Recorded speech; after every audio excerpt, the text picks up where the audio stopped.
वज़ीर-ए-आज़म शहबाज शरीफ ने सिंतास मुआहदे की मौतली को रेड लाइन करार देते हुए भारत को दो टोक वाजे कर दिया कि पाकिस्तान इस गैर कानूनी और यकतरफा इकदाम की कभी इजाजत नहीं देगा। लाखों लोगों की जिंदगियों को खतरे में डालने के इकदाम की सख्ती से मजम्मत करते हैं।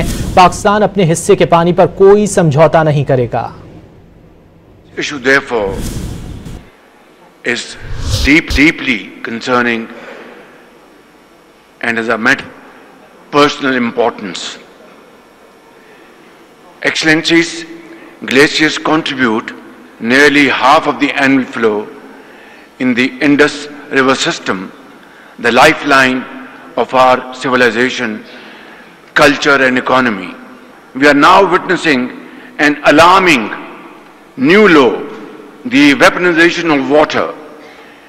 India's unilateral and illegal decisions to hold in abeyance the Indus Water Treaty, which governs the sharing of the Indus Basin's water, is deeply regrettable.